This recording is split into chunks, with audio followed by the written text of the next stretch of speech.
Hey, what is going on YouTube? Welcome back to the channel. I am super happy and excited to see all of you today, and despite it being a rather gorgeous day out, nearly 70 degrees outside, which is a fantastic day for working in an uninsulated storage unit, it's been a rather sombering day, and I'll explain everything to you guys in a little bit. And then, well, this sombering day kind of brought up a few talking points that I kind of want to talk to you guys about, and maybe we can get some dialogue going and stuff like that. Should be a lot of fun. But I'll admit, it is a very gorgeous day out today, and I'm rather enjoying working outside. It's not a super busy day of work. I'm doing a little bit of shipping. I gotta bring some stuff to the post office. I'll bring you guys along for that. Gotta process some returns. It's just it's been kind of a low-key day. I'm pretty much gonna spend the evening posting stuff and doing computer work for my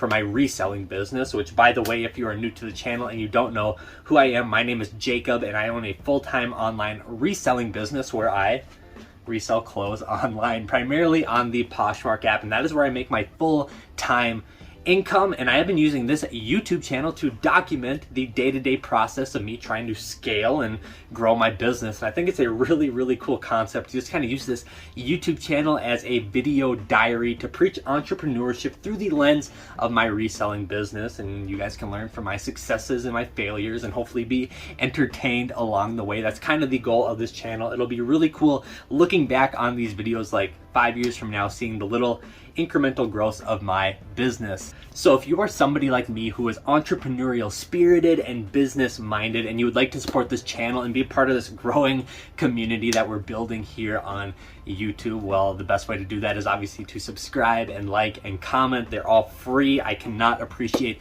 the support from everybody so far. Everybody has been so nice and genuine, and it's just, we're building something really cool and special here. So on it early, because I'm not slowing down anytime soon.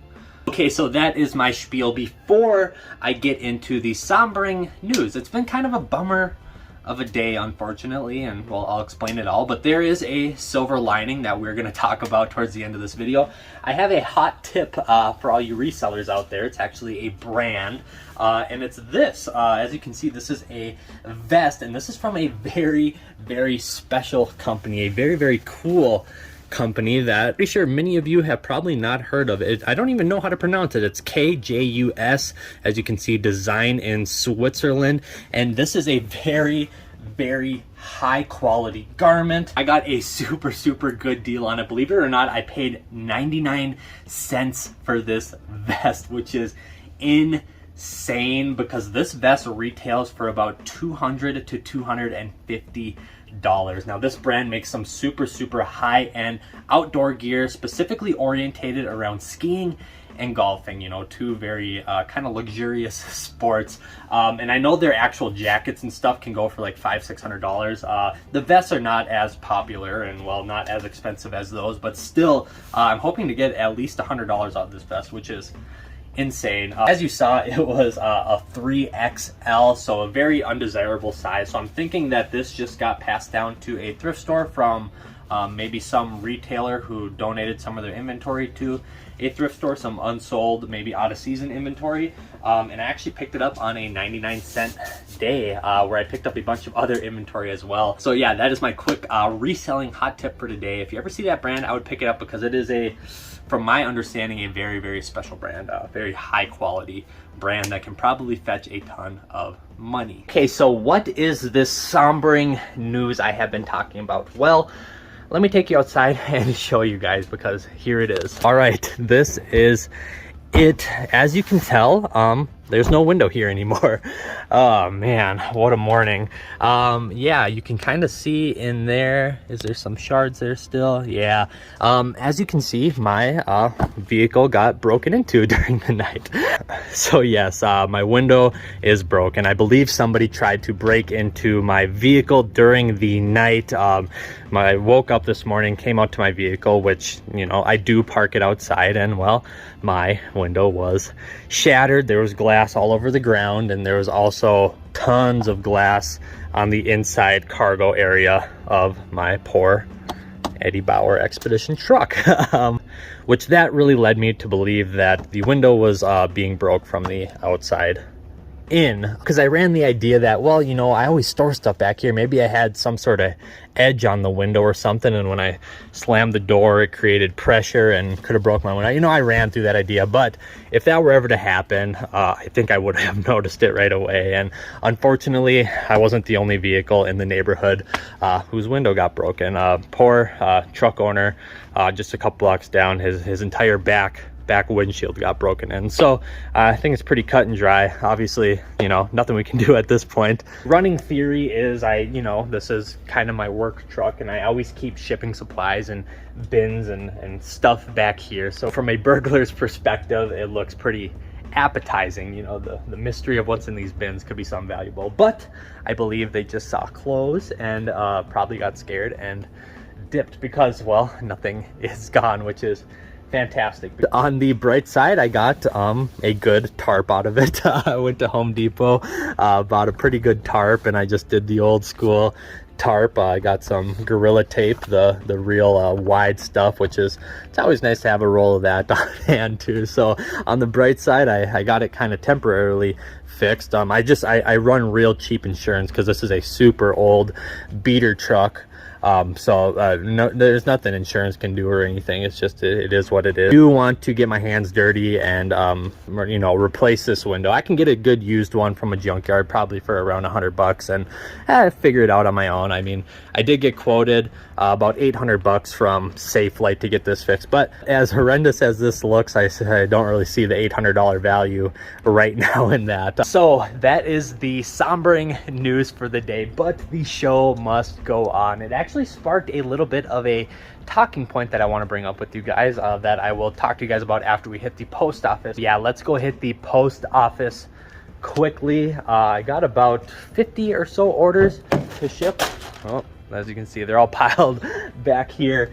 But when we get back, let's have a little chat, because I think I have something important to talk to you guys about. It definitely is related to the somewhat success of my business, I think, because this window got me thinking really long and hard about a few things that I think are worth sharing. So let's go to the post office, let's come back, let's have a chat.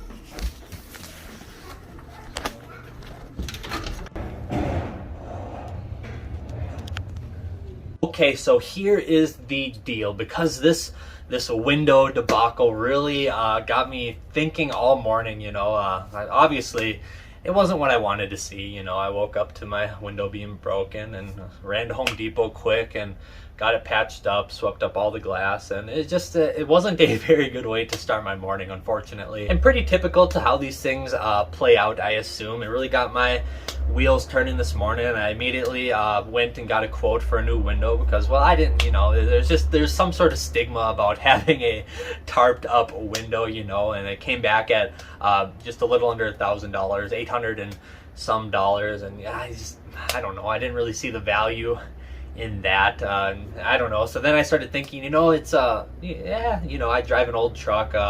It's getting kind of long in the tooth, you know. You know, as things get old, you got to keep them updated and all that stuff. And well, so I was thinking, well, maybe I start looking at a new vehicle, you know. So I went on all the sites, you know, Craigslist and Facebook and some of, you know, Car Gurus, stuff like that. And I started pricing out some vehicles, you know, because, well, one day I'd really like to get into something else, you know, maybe a pickup truck or some sort of commercial van. You know, I've always kind of had a desire to get into something like that. I think it'd be good for my business and also good for personal recreation and stuff. And, you know, I was kind of buying into the idea, you know, man, this might be a, you know, a silver lining, you know, now I can jump into a new vehicle, you know. And you see, car manufacturers are so smart. They for some reason, vehicles just have this certain stigma. We really value vehicles as some sort of status symbol, you know. The nicer vehicle we drive, the more accomplished we should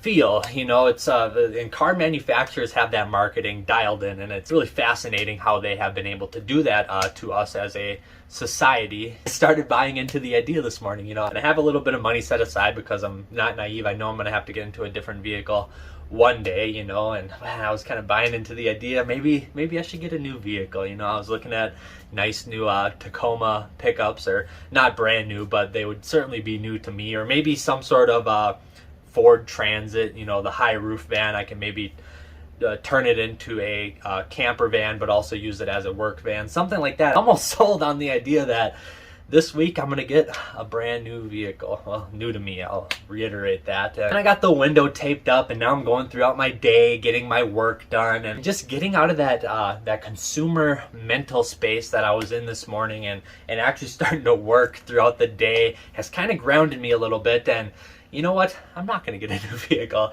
And I think there's a lot of merit, and I think there's a lot of very, very valuable lessons in that. So something that was probably instilled to me from my parents. You know, my parents always were real old school. They always bought their vehicles cash, you know, and my grandfather was the same way. And you know, it's just a different generation, and that's how it was. They would set a budget, save up money, buy a vehicle, and they that was their investment, that was their tool, and they would use that vehicle until, well, the wheels fall off practically. I know, like my parents, they would get nearly 300,000 miles out of all their vehicles, you know, and as things and problems occurred, they would just, you know, fix them themselves, figure out how to do it themselves. And it was just there was some sort of self-reliance to that, and it was just a very old-fashioned mentality, you know, buy cash, work on it yourself. And a lot of that is kind of instilled to me. Very, very thankful that I purchased this truck pre-pandemic. I actually bought this truck that you see in all my videos, this Ford Expedition SUV. I actually bought it for $2,000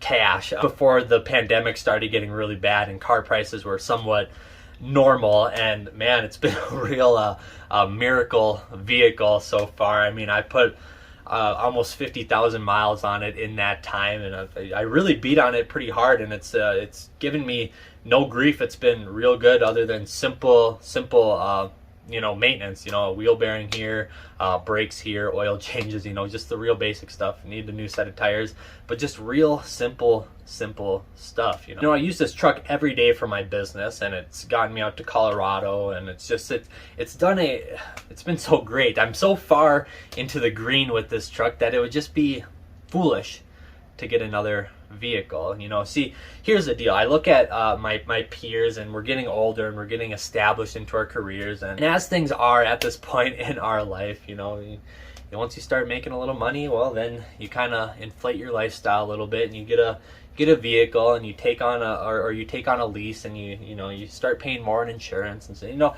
like I said, I just look at my peers, and for example, my one of my best friends, he just got a brand new beautiful 2022 Jeep Wrangler, gorgeous, that really nice rich dark green color with the black accents and real big like off-road tires on it. Just gorgeous, the old school Wrangler. Just it's a gorgeous car, and man, if I would love to own something like that one day. Just a beautiful vehicle, and a new vehicle like that, you know, a new $50,000-$60,000 vehicle, and you have to have it fully insured. You know, you're between a vehicle payment and insurance, you know, that it's nothing short of $800, $900, $1,000 a month.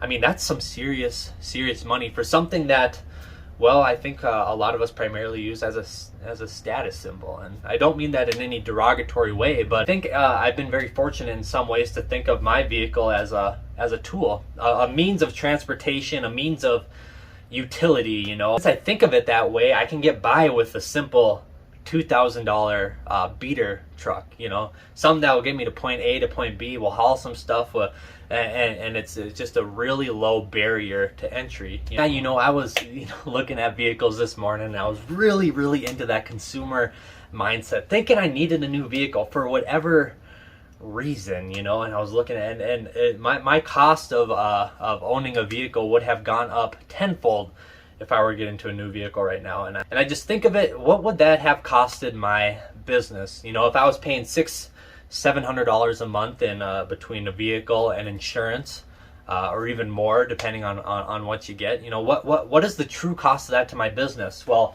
first of all, that's money that I could obviously spend on inventory and operating expenses and using to scale my business. But what it really is, and all that is great, and that's very vital to owning a business, but incurring the costs of owning a new vehicle really provides me a lot more freedom, and especially a lot more freedom to take risks. You know, my life has kind of boiled down to a point where, yes, I have to pay for housing. You know, I'm still pretty young. I don't fully outright own a property yet, but I own all my assets, and I own my vehicles, and I own you know, all my tools, and I don't have any big monthly payments other than, well, housing. And what that has really provided me, like I'm going to reiterate, is the freedom to take risks. See, I know what I need to spend a month in order to survive. A relatively low number, and see, if I were to keep on inflating my lifestyle, you know, another payment here, another payment here, you know, or a big expense here, something I gotta keep up with, all this stuff, I wouldn't have the ability to take risks on my business and keep purchasing inventory without, well, fully knowing that things are going to sell. And I think that's very, very valuable. You know, at the end of the day, I don't need a ton of money to live. And that has provided me a tremendous amount of freedom and flexibility that I think I'm not willing to give up for a fancier vehicle.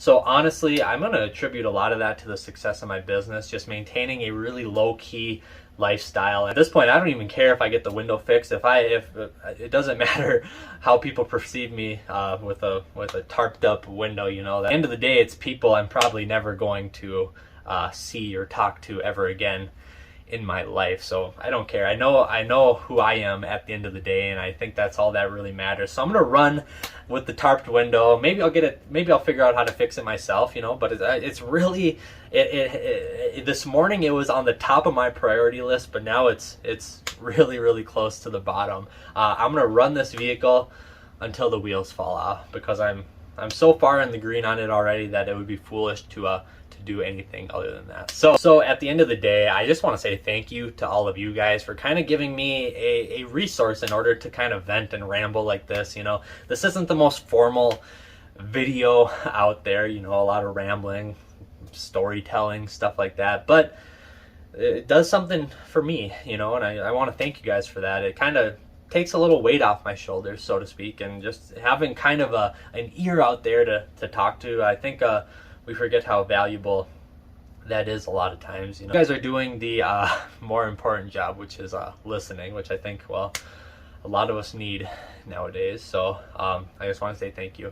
So yes, that's today's video. That is the story on my poor expedition, and well, that's my whole mindset on it now. So hopefully things will come back to a normal pace of speed for my videos here shortly. I just really appreciate you guys, all the support and the love and the comments and the likes, and you guys are really the best. That's today's video though. Hope you guys were entertained. I hope you guys learned some. I don't know.